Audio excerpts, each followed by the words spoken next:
আসসালামু আলাইকুম সুপ্রিয় শিক্ষার্থীরা, আশা করি তোমরা সকলেই ভালো আছো। আজকে আমি তোমাদের অষ্টম শ্রেণীর গণিত বইয়ের 46 নং পৃষ্ঠার 31 নম্বর সৃজনশীল অঙ্কটি করে দেব। ঠিক আছে, তাহলে বন্ধুরা তুমি যদি সম্পূর্ণ ভিডিওটা দেখো, আশা করি তোমার এই ধরনের অঙ্ক নিয়ে আর কোনো প্রবলেম হবে না। তাহলে সম্পূর্ণ ভিডিওটি দেখো। আর যেহেতু তোমাদের অঙ্ক শিখতেই হবে, একবার ভালো মতো শিখো, তাহলে তো আর শিখতে হচ্ছে না। মানে যে কোনো অঙ্কের টাইপ তো একই রকম, একবার এক টাইপের অঙ্ক শিখে ফেললে সেই টাইপের অঙ্ক আর তোমাকে শিখতে হবে না। তাই একবার যেহেতু শিখবা, ভালো মতো একবারে শিখে ফেলবা। ঠিক আছে বন্ধুরা, তাই বারে বার তোমার আর কষ্ট করতে হবে না। তাহলে বন্ধুরা চলো যাই, শুরু করা যাক। এখানে কি বলেছে, এই ধরনের সৃজনশীল প্রশ্নে প্রথমে তুমি কি করবা, প্রথমে তোমার কাজ হচ্ছে উদ্দীপকটা সুন্দর মতো পড়া। ঠিক আছে, এবং কি কি দেওয়া আছে সেখানে ইনফরমেশনগুলো সেগুলো তোমার জানা এবং প্রশ্নটা বোঝা। ঠিক আছে, আচ্ছা। আয়তাকার একটি স্কুলের ক্যাম্পাসের ক্ষেত্রফল, মানে যে কোনো একটা আয়তাকার, স্কুলটা কীরকম টাইপ, আয়তাকার, তার ক্ষেত্রফল কত দেওয়া আছে বন্ধুরা, 10 একর। ধরে নাও এইটাই তোমার একটা আয়তাকার একটা স্কুল, ধরে নাও। বাঁকা হয়ে গেল আমারটা, তাই না? আচ্ছা, আমি আবারও আঁকছি, একটু সোজা করার ট্রাই করি। দেখছো, এটা তোমার একটা আয়তাকার ধরে নাও স্কুল, তাই না? এখন এটার ক্ষেত্রফল কত, 10 একর। কত, এটার পুরো জায়গা কত, 10 একর, এই যে বলে দিয়েছে। এবং দৈর্ঘ্য, এবং এর দৈর্ঘ্য, এটার দৈর্ঘ্য, এই যে এটা কি দৈর্ঘ্য না, আমরা যেটাকে বড় সেটাকে দৈর্ঘ্য ধরি সাধারণত। ঠিক আছে, প্রস্থের কত গুণ, প্রস্থে, এই প্রস্থের 4 গুণ। আমার প্রস্থটা কি জানি, দৈর্ঘ্য প্রস্থটা জানি না, তাই না? কিন্তু প্রস্থের 4 গুণ, প্রস্থকে ধরে নিলাম একটা, ধরে নিলাম এখানে প্রস্থ মানে কত, ক। যদি প্রস্থে দৈর্ঘ্য, তাহলে কি বলেছে, দৈর্ঘ্য প্রস্থের 4 গুণ। প্রস্থের মানে প্রস্থের সাথে গুণ হবে, প্রস্থকে ক, প্রস্থের 4 গুণ মানে কি, এই যে প্রস্থ যদি 4 হয়, 4 গুণ হবে কে, প্রস্থ, এই যে প্রস্থের 4 গুণ, তার মানে কি 4 ক। এটাই তোমার কি দৈর্ঘ্য না, কিন্তু তুমি জানো না, তাই না? আচ্ছা, বলেছে কি ক্যাম্পাসে অবস্থিত অডিটোরিয়াম। অডিটোরিয়াম মানে কি, সেখানে হচ্ছে তোমাদের সাংস্কৃতিক অনুষ্ঠান হয়, বিভিন্ন আলোচনা সভা হয় না টিচারদের সাথে, ওইটা ধরে নাও একটা ঘর। ক্যাম্পাসে অবস্থিত অডিটোরিয়ামের দৈর্ঘ্য, প্রস্থ, উচ্চতা যথাক্রমে 40, 35 ও 10 মিটার, এবং দেয়ালের পুরুত্ব 15 সেন্টিমিটার দেওয়া আছে। তার মানে কি এই পর্যন্ত একটা ইনফরমেশন, এই যে এই পর্যন্ত, এটা কি সম্পূর্ণ তোমার স্কুল ক্যাম্পাসের ক্ষেত্রফল দেওয়া আছে একটা ইনফরমেশন, এই যেটা। আর এটা কিন্তু আলাদা, এটা আবার কি, এই ক্যাম্পাসের ভিতরেই একটা অবস্থিত অডিটোরিয়াম আছে, সেই অডিটোরিয়ামের দৈর্ঘ্য, প্রস্থ এবং উচ্চতা দেওয়া আছে এখানে, তাই না? এবং দেওয়ালটার পুরুত্বও দেওয়া আছে। তার মানে কিন্তু এখানে দুইটা ইনফরমেশন আছে, কিন্তু মাথায় রাখতে হবে। একটা দেওয়া আছে কি সম্পূর্ণ ক্যাম্পাসের ক্ষেত্রফল, আর একটা দেওয়া আছে কি এই ক্যাম্পাসের ভিতরে একটা অডিটোরিয়াম আছে, সেটার দৈর্ঘ্য, প্রস্থ, উচ্চতা। ধরে নাও এই পাশে একটা অডিটোরিয়াম আছে, এটা একটা অডিটোরিয়াম, এই অডিটোরিয়ামের দৈর্ঘ্য, প্রস্থ, উচ্চতা এবং এই যে এই দেওয়ালের পুরুত্ব সেটা দেওয়া আছে। ঠিক আছে, এখন ক নাম্বারে দেখি কি বলেছে, ক্যাম্পাস এলাকার কত হেক্টর। তুমি ক্যাম্পাস এলাকায় কি জানো, 10 একর। ক্ষেত্রফল জানো কত, একর। তার মানে কি একর থেকে তোমাকে কি করতে হবে, হেক্টরে কনভার্ট করতে হবে, আর কিচ্ছু না। ঠিক আছে, তার মানে কি দেওয়া আছে ক্যাম্পাসের ক্ষেত্রফল, কি দেওয়া আছে, ক্যাম্পাসের ক্ষেত্রফল কত বন্ধুরা, 10 একর দেওয়া আছে, নো প্রবলেম। আমরা জানি কি এই টাইপের অঙ্ক তোমার মুখস্থ টাইপ, এই যে এইটা মুখস্থ করে রাখতে হবে, এটা বুঝার কিছু নেই, এটা মুখস্থ। বুঝতে পেরেছো? এটা কিন্তু তোমাদের এমসিকিউতেও অনেক আসে এই টাইপের অঙ্কগুলো, সো এটা মুখস্থ রাখবা। তার মানে আমার লাগবে কি বন্ধুরা, হেক্টরে কনভার্ট করতে হবে, তাই না? তার মানে কি 1 হেক্টর সমান সমান কত একর সেটা জানি আমরা, কি জানি 2.47 একর সমান সমান 1 হেক্টর। কত, 2.47 একর সমান সমান 1 হেক্টর। তার মানে কি 1 একর সমান সমান কত সেটা বের করি, 1 একর সমান সমান 1 ভাগ কত, 2.47। ঠিক আছে, আমরা 1 একরের জন্য বের করলাম, 1 একর সমান সমান কত এটা বের করলাম। তাহলে আমরা কি করতে পারি, আমার লাগবে কত, 10 একর। তাহলে 10 একর সমান সমান কত হেক্টর, 10 দিয়ে গুণ হবে, উপরে 10 নিচে 2.47, এটাকে ভাগ দিলে কত হয়, 4.0486 হেক্টর। প্রায় প্রায় কেন লিখেছি বন্ধুরা, কারণ আমার দশমিকের পরে অনেকগুলো ঘর থাকে, তাই মোটামুটি একটা নাম্বার নিয়ে আমি হচ্ছে লিখে দিয়েছি প্রায়। বুঝতে পেরেছ? তার মানে কি ক্যাম্পাস এলাকাটি 4.0486 হেক্টর প্রায়, এটাই তোমার উত্তর।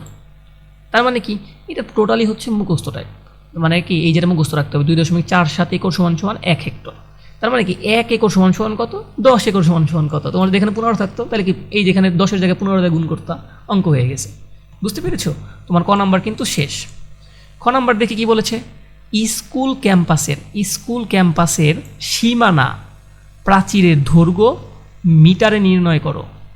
মিটারে কি করতে বলেছে, মিটারে নির্ণয় করতে বলেছে প্রাচীরের দৈর্ঘ্য স্কুলের সীমানা। এইটা যদি স্কুল হয়, এটা ধরে নাও প্রাচীর, এই স্কুলের সীমানার প্রাচীর, এই যেটা এই সীমানা প্রাচীর, এই প্রাচীরের দৈর্ঘ্য বলেছে। তার মানে কি পরিসীমা, মানে চারপাশের এই দৈর্ঘ্য দূরত্ব চারপাশের জমির, সেটাই কি তোমার পরিসীমা না? আলটিমেটলি তোমার পরিসীমা বের করতে হবে কিসে, মিটারে। এটাই তাহলে বন্ধুরা, আমার এটা পরিসীমা বের করতে গেলে কী কী লাগবে, দৈর্ঘ্য লাগবে, প্রস্থ লাগবে। কারণ কি পরিসীমার সূত্র কি, 2 গুণন দৈর্ঘ্য যোগ প্রস্থ, এই যে, তাই না? আমার কি পরিসীমার সূত্র বের করতে হবে না, এই যে 2 গুণন দৈর্ঘ্য যোগ প্রস্থ, এটা পরিসীমার সূত্র। তাহলে কি দৈর্ঘ্য বের করতে হবে এবং প্রস্থ বের করতে হবে। তুমি কি এই যে জমিটার দৈর্ঘ্য প্রস্থ জানো না, কিন্তু তুমি কিন্তু ইনফরমেশনগুলো লিখে ফেলতে পারো, তাই না? তাহলে আমরা কি জানি, আমরা জানি 1 একর সমান সমান লাগবে কিসে বন্ধুরা, তোমাকে এখন কি করতে হবে, এটাও কিন্তু মুখস্থ। এই যেটা, এই জমিতে কত বর্গ মিটার ক্ষেত্রফল আছে, আমরা সাধারণত কি করি, বর্গ মিটার করি না। বর্গ মিটার কেন করব, বর্গ মিটারে কনভার্ট কেন করব, বর্গ মিটারে কনভার্ট করব এই কারণে, কারণ আমার অঙ্কটা চেয়েছে কিছু মিটারে, তাই না? আর বর্গ মিটার কখন হয়, যেমন এক্স গুণন এক্স, তার মানে কি এটা দৈর্ঘ্য এটা প্রস্থ, দুইটা গুণ করলে কি হয়, এক্স স্কোয়ার না? এই স্কোয়ারের বাংলায় হচ্ছে বর্গ। তার মানে কি আমার দুইটাকে কিসে আনতে হবে, ক্ষেত্রফলে আনতে হবে। কিসে, কোনটায়, বর্গ মিটারে। বর্গ মিটারে আনতে পারলে আমি দৈর্ঘ্য এবং প্রস্থ পেয়ে যাব। তার মানে কি 1 একর সমান সমান কত, 4046.86 বর্গ মিটার। এটা মুখস্থ রাখবা, 1 একর সমান সমান কত বর্গ মিটার। তাহলে তোমার প্রশ্ন দেওয়া আছে কি, ক্যাম্পাসের ক্ষেত্রফল কত, 10। তার মানে কি 10 একর সমান সমান কত, 10 একর সমান সমান 10 দ্বারা গুণ হবে, আর কিচ্ছু না। গুণ করলে কত হইল, 40,400 কত, 68.6 বর্গ মিটার। আমি কিন্তু বর্গ মিটার পেয়ে গেছি বন্ধুরা। আমার এই জমির ক্ষেত্রফল এটা কিসে আছে, এটা আছে একরে, তাই না? আমি ক্ষেত্রফলে বর্গ মিটারও বের করে ফেললাম। এই জমিটা মানে জমি কিন্তু একই, বিভিন্ন হচ্ছে স্কেলে মাপা আর কি, বিভিন্ন এককে মাপা, এই আর কি। তো ওইটা হচ্ছে যদি কেউ এটা 10 একর আর এটা কত 40.4686 বর্গ মিটারে, আমি এটা হচ্ছে একরে বের করা হয়েছে, এটা হচ্ছে বর্গ মিটারে বের করা হয়েছে, আর কিচ্ছু না। বর্গ মিটারে কেন বের করা হয়েছে, কারণ আমার দৈর্ঘ্য আর প্রস্থ লাগবে। দেখো তো আমি বের করেছি, আমরা কি এখানে কি এই যে ইনফরমেশন দেখে দেখে বসাই নিয়েছিলাম না। দেখো তো দৈর্ঘ্য কি জানো, বলেছে কি ক্ষেত্রফল 10 একর এবং দৈর্ঘ্য প্রস্থের 4 গুণ। দৈর্ঘ্য কত তুমি জানো না, প্রস্থের 4 গুণ বলেছে। তাহলে কি প্রস্থটা ধরে নেই মনে মনে, প্রস্থ মনে করি ক, এবং প্রস্থের 4 গুণ দৈর্ঘ্য, তাহলে 4 দ্বারা গুণ করেছি প্রস্থের, ঠিক আছে, এটাই দৈর্ঘ্য। এটাই আমরা মনে করতেছি। মনে করি আয়তাকার ক্ষেত্রটির প্রস্থ, যেহেতু তুমি জানো না সেটাকে বের করবা, তাই ধরে নিলাম ক মিটার। প্রস্থ কত, দৈর্ঘ্য কত, ওই যে আমার উদ্দীপকে দেওয়া ছিল, আয়তাকার ক্ষেত্রটির দৈর্ঘ্য 4 ক, মানে কি প্রস্থের 4 গুণ। প্রস্থ কত, এই যেটা ক, তার 4 গুণ, 4 দ্বারা গুণ করা হয়েছে, এই যে, তার মানে কি 4 ক মিটার। তার মানে আয়তাকার ক্ষেত্রটির এখন ক্ষেত্রফল নির্ণয় করি। এই যে ক, এগুলো কি চলক না, এই চলক দ্বারা আমরা ক্ষেত্রফল নির্ণয় করি। তার মানে কি এই ক, এই 4-এর জায়গায় 4 রইল, ক আর ক গুণ করলে কত হয় বন্ধুরা, ক স্কোয়ার। তার মানে ক্ষেত্রফল কত, ক স্কোয়ার বর্গ মিটার, 4 ক স্কোয়ার বর্গ মিটার। এইটা আর এইটা দুইটা কি বন্ধুরা সেম না, একই জমির উত্তর তো, তাই না? একই জমির ক্ষেত্রফলই তো এটা। তাইলে মানে দুইটা লিখতে পারি না। এই টাইপের অঙ্ক কী করি আমরা, প্রশ্ন মধ্যে করি না। এই যে প্রশ্ন মতে 4 ক স্কোয়ার সমান সমান এই যে ক্ষেত্রফল যেটা বের হয়েছে এটা বের লিখেছি, লিখলাম। এখন আমার টার্গেট কি, ক এর মান বের করা। তার মানে কি দেখো তো, ক এর সাথে বেশি আছে কে কে, ক এর সাথে বেশি আছে 4, লেজ লাগানো আছে, স্কোয়ার লেজ লাগানো আছে, তাই না? এই ক কে আমার একা বানাইতে হবে। তার মানে কি এই লেজগুলোকে ছেটে ফেলতে হবে। কীভাবে ছাটি আমরা, ইকুয়াল সাইনের অপর পাশে দিয়ে দিই। ক এর সাথে 4 আছে গুণ আকারে, তাহলে ইকুয়াল সাইনের অপর পাশে পাঠিয়ে দিলে এটা কী হয় বন্ধুরা, ভাগ আকারে, তাই লিখলাম ভাগ। তার মানে কি এই যে 40,468.6 ভাগ দিলাম 4 দিয়ে, আমার কত আসলো, 10,117.15 পেলাম। আমার কি এখনও পেয়েছি কাঙ্ক্ষিত আমার জিনিস পেয়েছি না, আমার লাগবে কি ক, কিন্তু এখানে আছে কত, ক স্কোয়ার। এখন ক বানাইতে হবে। স্কোয়ারকে যদি আমরা ইকুয়াল সাইনের অপোজিটে পাঠাই, সেটা কি হয়ে যায় বন্ধুরা, রুট হয়ে যায়, ঠিক আছে? যেমন আমরা এই পাশে গুণ ছিল 4, এটাকে ওই পাশে পাঠাইতে কি করেছি, ভাগ করেছি। যোগ থাকলে কি করতাম, বিয়োগ করতাম। একইভাবে পাশে স্কোয়ার আছে, অপর পাশে পাঠাইলে কি হয়ে যায় রুট ওভার। এখন তুমি যদি এই যে 10,117.15কে তুমি রুট ওভার করলে আসবে কত 100.5840। এটাই তোমার ক এর মান। ক এর মান কত? ক মানেই তো প্রস্থ, তাই একটু লেখে নিন। তুমি চাইলে লিখতে পারো, নাও লিখতে পারো, আমি তোমাকে একটু সুন্দর করার জন্য লিখেছি। আয়তকার ক্ষেত্রের প্রস্থ ক মিটার। এই যে এই লেখাটা আমি এই যে দুইটা লাইন আমি এখানে লিখেছি, আর কিচ্ছু না। তুমি চাইলে লিখতে পারো, না চাইলে নাও লিখতে পারো, সরাসরি এখানে এটাও দিতে পারো। আমি তোমাকে এটা অঙ্কটা সুন্দর করার জন্য এইটুকু করেছি, এইটুকু না করলেও হবে, কোনো সমস্যা নেই। দেখো আয়তকার ক্ষেত্রটির প্রস্থ কত ক মিটার, আমরা ওই যে মনে করে নিয়েছিলাম ওইখানে ক মানেই কত এই যেটা, তার মানে কি প্রস্থ বের হয়ে গেল 100.5840। আয়তকার ক্ষেত্রটির দৈর্ঘ্য কত? দৈর্ঘ্য ওই যেখানে ছিল না, আমরা ধরে নিয়েছিলাম 4 ক। তাহলে এই যে 4 ক, 4-এর মান জায়গায় 4, ক এর মান কত এই যেটা, এই যে ক এর মান এখানে বসাইলাম। তাইলে এখন আসলে কত, গুণ করলে 402.34 মিটার। তুমি কি অঙ্ক পেয়ে গেছো না? দৈর্ঘ্যও তুমি পেয়ে গেছো, প্রস্থও পেয়ে গেছো। এখন কি তুমি সীমানা বের করে ফেলতে পারবা না? সীমানা মানেই কি পরিসীমা। তাহলে পরিসীমার সূত্রটা বের করে ফেলো। ক্যাম্পাসের সীমানা প্রাচীরের দৈর্ঘ্য কত? ক্যাম্পাসের সীমানা প্রাচীরের দৈর্ঘ্য হচ্ছে, পরিসীমার সূত্রটা লেখো, 2 গুণন দৈর্ঘ্য যোগ প্রস্থ, এটা কি মিটারে, 2 গুণন দৈর্ঘ্যের মান কত 402.34, এই যে দৈর্ঘ্য। প্রস্থ কত? প্রস্থের মান কত এই যে 100.5840, প্রস্থ বসাইলাম মিটার। এখন কিছুই না, 2 গুণন এই দুটা যোগ করলে কত হয় 502.924, 2 দিয়ে গুণ করলে হয় 1005.848 কত মিটারে। তাহলে কি হইলো, আমার মিটারে কিন্তু বের হয়ে গেল। এটাই হচ্ছে কি তোমার ক্যাম্পাসের সীমানা প্রাচীরের দৈর্ঘ্য। পরিসীমা মানেই কি চারপাশের দৈর্ঘ্য।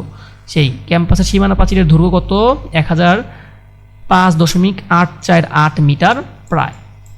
বুঝতে পেরেছো? আশা করি বুঝতে পেরেছো।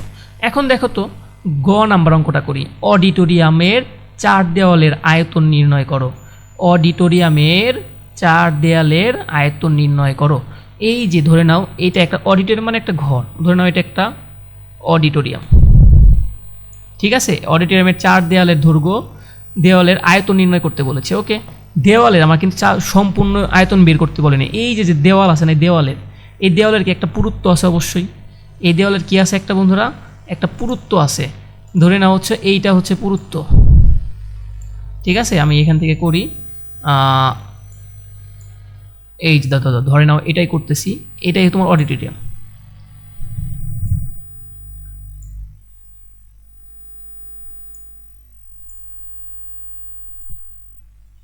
দাঁড়াও, এটাই কি তোমার বন্ধুরা অডিটোরিয়াম, পেয়েছো?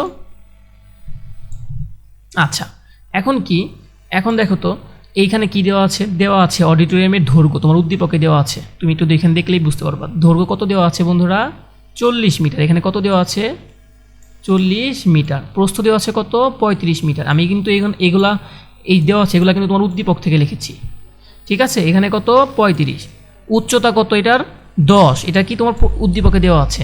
এবং দেওয়ালের পুরুত্ব দেওয়া আছে কত 15 সেন্টিমিটার। এই দেখো এখান থেকে একটা পুরুত্ব আছে না, এইখান থেকে এই পর্যন্ত, এই পুরুত্বটা হচ্ছে, আমি তোমাকে এই দেখো এইখান থেকে একটা পুরুত্ব আছে না দেওয়ালের, এই পুরুত্বটা কত বন্ধুরা 15 সেন্টিমিটার।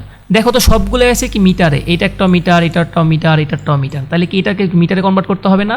সেই কারণে দেওয়ালের পুরুত্ব উদ্দীপকে দেওয়া ছিল কত 15 সেন্টিমিটার, সেটাকে আমরা মিটারে কনভার্ট করার জন্য কি করেছি 100 দ্বারা ভাগ করেছি। সেন্টিমিটারকে মিটারে কনভার্ট করতে গেলে কি করা লাগে 100 দ্বারা ভাগ করতে হয়। 15কে 100 দ্বারা ভাগ করলে কত আসে 0.15 মিটার। তার মানে কি আমরা এটার পুরুত্ব বের করে ফেললাম। এখন এই অঙ্কটা অনেকভাবে করা যায়, আমি তোমাকে সবচেয়ে ছোটোভাবে করার চেষ্টা করেছি। এখন দেখো তো একটু বোঝার চেষ্টা করো, অঙ্কটা কিন্তু বোঝার জন্য। দৈর্ঘ্য বরাবর আমাদের বলেছে কি অডিটোরিয়ামের 4টা দেওয়াল, এই যে দেওয়াল এই মাঝখানের ক্ষেত্রফল না কিন্তু, বা 4 দেওয়ালের আয়তন কত, ওই 4টা দেওয়ালের আয়তন বের করতে বলেছে। তার মানে তুমি একটা জিনিস চিন্তা করো তো, এই যে দৈর্ঘ্য বরাবর 2 দেওয়ালের আয়তন, মানে কি এই যে দৈর্ঘ্য বরাবর এই যে এখান থেকে এইটুকু,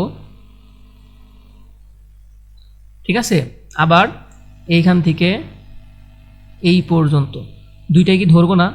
কয়টা দেওয়াল কয়টা তাহলে দৈর্ঘ্য বরাবর, এই যে দৈর্ঘ্য বরাবর 2 দেওয়ালের আয়তন, তাহলে কি এই 2টা দেওয়ালের আয়তন বের করি। আয়তনের সূত্র কি বন্ধুরা? দৈর্ঘ্য গুণন প্রস্থ গুণন উচ্চতা, তাই না? আচ্ছা, এখানে দেওয়াল আছে কয়টা? 2টা, তাই না? মাথায় রেখো। তার মানে কি দৈর্ঘ্য কত বন্ধুরা? এই যে 40 মিটার লিখলাম দৈর্ঘ্য, আয়তনের সূত্র ফলাইছি। দৈর্ঘ্য গুণন প্রস্থ, প্রস্থ কিন্তু এইটা না, এটা কি, এটা হচ্ছে কি এই প্রস্থ সমান এই পুরোটা প্রস্থ। আমার তো এই প্রস্থ লাগবে না, আমি বের করতে আসছি কিসের? এই দেওয়ালের আয়তন বের করতেছি, আমার সম্পূর্ণটার আয়তন তো বের করতেছি না। এই দেওয়ালের আয়তনের পুরুত্ব কত, বা এই যে পুরুত্ব মানে এইটাই হচ্ছে প্রস্থ, এই যে এখান থেকে এই পর্যন্ত, বুঝতে পেরেছো? এই যে এখান থেকে এই পর্যন্ত, বা এই যে এইখান থেকে এই পর্যন্ত, বুঝতে পেরেছো? এইটুকু হচ্ছে পুরুত্ব, এটাই হচ্ছে প্রস্থ। তার প্রস্থ কত আছে? 0.15, এই যে লিখলাম, এটাই হচ্ছে প্রস্থ। তার মানে কি উচ্চতা কত? এই দেওয়ালটার উচ্চতা কত? 10, এই 10 মিটার লিখলাম। এইটুকু তো বুঝতে পেরেছো? এটুকু মানে কি দৈর্ঘ্য গুণন প্রস্থ গুণন উচ্চতা, বুঝে গেছি। দেওয়াল কয়টা বন্ধুরা? 2টা, এই যে একটা দেওয়াল, এই যে একটা দেওয়াল, 2 দেওয়াল দেখে 2 দ্বারা গুণ করেছি। এটা গুণ করলে কত আসে? 120 ঘনমিটার। তুমি কিন্তু 2টা দেওয়ালের কি পেয়ে গেছো? 2টা দেওয়ালের আয়তন তুমি কিন্তু পেয়ে গেছো বন্ধুরা, তাই না? এখন তোমার কাজ কি? তুমি তো 2টা দেওয়ালের আয়তন তুমি পেয়ে গেছো, এখন হচ্ছে বাকি 2টা দেওয়ালের আয়তন বের করতে হবে, বাকি 2টা দেওয়ালের, তাই না? এখন তোমাকে বাকি 2টা দেওয়ালের আয়তন বের করতে হবে। আচ্ছা, বাকি 2টা দেওয়ালের আয়তন বের করব। আমি কি এইখান থেকে এই দেওয়ালের আয়তন বের করেছি আর এই দেওয়ালের আয়তন বের করছি। আমার এখন এই দেওয়াল আর এই দেওয়াল, এই 2টা দেওয়ালের আয়তন বের করতে হবে। দেখো আমি কি করলাম? প্রস্থ বরাবর, এখন কি প্রস্থ বরাবর, প্রস্থ বরাবর দেয়ালের আয়তন, প্রস্থ বরাবর দেওয়ালের আয়তন কত? আগেরটার মতোই দৈর্ঘ্য গুণন প্রস্থ গুণন উচ্চতা। প্রস্থ তো জানোই তুমি, এটারও কি এই যে এইখান থেকে এই পর্যন্ত পুরুত্ব, এটাই হচ্ছে প্রস্থ, এই পুরুত্বটাই হচ্ছে প্রস্থ। আমরা তো মাঝখানেরটুকু বের করবো না, তাই না? জাস্ট খালি এই যে এইখান থেকে এই পর্যন্ত, তাই না? এই এই জায়গাটুকু লাগবে। এটার দৈর্ঘ্য কত? দৈর্ঘ্যটা কি আমার দেখো তো বন্ধুরা, কমে যাবে না? এখন কি আর সম্পূর্ণ দেওয়াল আছে? আমি দেওয়াল কিন্তু এই পর্যন্ত বের করে ফেলছি, তাই না? দৈর্ঘ্য এখন দেখো তো এই যে এইটুকু কমে গেল না?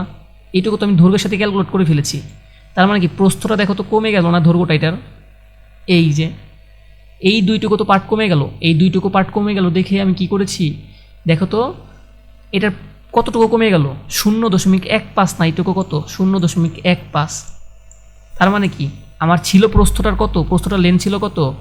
এই প্রস্থটার দৈর্ঘ্য কত ছিল? দৈর্ঘ্য, লেন্থ অর্থ ইংলিশ, বাংলা হচ্ছে দৈর্ঘ্য, ঠিক আছে? আচ্ছা, প্রস্থ কত ছিল? প্রস্থ হচ্ছে 35 ছিল না? 35 কমে গেছে দেখো তো কত? এই যে 0.15, এইখান থেকে কমে গেছে 0.15, এইখান থেকে কোন 0.15 কমে গেল। কারণ প্রস্থ তোমার সবটুকু লাগবে না, আমার এইটুকু লাগবে জাস্ট, এইটুকু বের করলে আমি আয়তন বের করে ফেলতে পারবো। সেই কারণে আমি কি করলাম? 0.15 বিয়োগ দিলাম। 2 কেন গুণ দিলাম? কারণ উভয় পাশ থেকে কমে গেছে, এই পাশ থেকেও কমে গেছে, এই পাশ থেকেও কমে গেছে, তাই গুণ দিয়েছি। এই যে প্রস্থ, পুরুত্ব কত? এটার পুরুত্ব এই যে 0.15 তুমি জানো, এটা দ্বারা গুণ করলাম। উচ্চতা কত? 10, এই যে 10। এই পর্যন্ত বুঝতে পেরেছো? এই পর্যন্ত এভাবে বসালাম। আর যেহেতু আমার প্রস্থ বরাবর কয়টা আছে দেওয়াল? 2টা, এই যে একটা দেওয়াল আর এই যে একটা দেওয়াল, যেহেতু 2টা আমার দেওয়াল, তাই আমি কি করেছি? 2 দ্বারা গুণ করেছি। এখন কি দেখো তো, এই যে এখন তুমি কিছুই করবা না, এখন তোমার খালি জাস্ট ক্যালকুলেশন তোমাকে দেখতে হবে। এখন ক্যালকুলেশন দেখি, এই যে প্রথমে কি করবা? গুণের কাজ, সরল অঙ্ক করেছো, প্রথমে ব্যাকেটের কাজ আগে হয়, ব্যাকেটের এই যে এইটুকু কাজ আগে হবে, ব্যাকেটের ভিত্তিতে কে বেশি ই পাবে, দাম পাবে, গুণনের কাজ আগে দাম পাবে। গুণ করলে কত হয়? 0.03 হইল। আর 35 জায়গায় 35 ব্যাকেট, আর এইটুকু তো এইটুকু সিমিলারভাবে বসাই দিলাম। তারপর কি করলাম? 35 থেকে যদি 0. ব্যাকেটের কাজ আগে হয়, 0.3 যদি তুমি বিয়োগ দাও কত থাকে? 34.7 পেলা, আর বাকিটুকু একইভাবে বসাইছি। এখন কি সবগুলাই গুণ না? সবগুলাকেই গুণন করলে তোমার 104.1 ঘনমিটার হয়। ঠিক আছে বন্ধুরা, এখন এই টাইপের অঙ্ক তুমি যদি ক্যালকুলেটারে করো তাও দেখতে পারবা, কিন্তু কিভাবে করে অঙ্ক সেটা তোমাকে দেখাই দিলাম। ঠিক আছে, এখন দেখো তো তুমি কি বন্ধুরা কি করো? এই দেওয়াল আর এই দেওয়াল, এই 2টা দেওয়ালের আয়তন বের করে ফেলেছো, এই দেওয়াল আর এই দেওয়াল, এই 2 দেওয়ালের আয়তন বের করে ফেলেছো, তাই না? তাই আমি এখন কি করব? এই 2টা 4টা দেওয়ালের যোগ করে দিব। তাই লিখেছি অডিটোরিয়ামের 4 দেওয়ালের আয়তন, দৈর্ঘ্য বরাবর 2টা দেওয়ালের আয়তন পেয়েছি কত? 120 লিখেছি।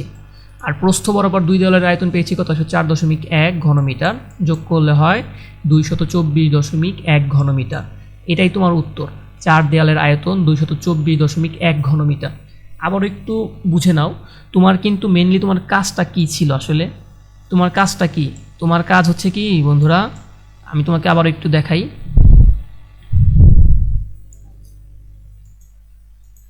এই দেখো, এইটা একটা দেওয়াল আর এই যে একটা দেওয়াল, এখানে দেওয়াল আছে বন্ধু কয়টা, দুইটা। প্রথমে আমি কি করেছি, এই দুইটা দেওয়ালের হচ্ছে আয়তন বের করেছি।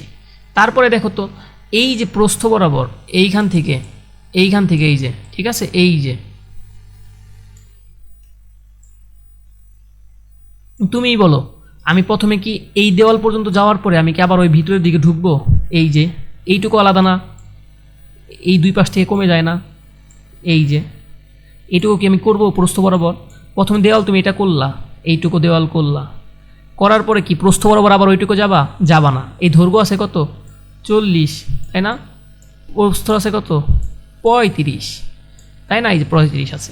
তুমি দেখো তো কেন এটা কমেছে, যে এইটুকু নিয়ে একটু ঝামেলা থাকতে পারে, তাহলে টেনে ভিডিওটা আবারও দেখো, বুঝে যাবা কেন বন্ধুরা। আমি প্রথমে কি 40 মিটারের জন্য বের করে ফেললাম, আবার কি করলাম, এইটা থেকে তো দেখো তো এইখান থেকেও কিউ, এই যে এইটুকু পুরুত্ব বাদ যাবে না, এতটুকু বাদ গেছে, এইখান থেকে এতটুকু বাদ গেছে, সেই কারণে ওই 35 থেকে এই যে প্রস্থ বরাবর যেটা দূরত্ব ছিল, দেখো তো এখন কি আর প্রস্থ পুরোটা আছে, কমে গেছে না প্রস্থ, সেই কারণে আমি বিয়োগ দিয়েছি। বুঝতে পেরেছো? আশা করি বন্ধুরা বুঝে গেছো।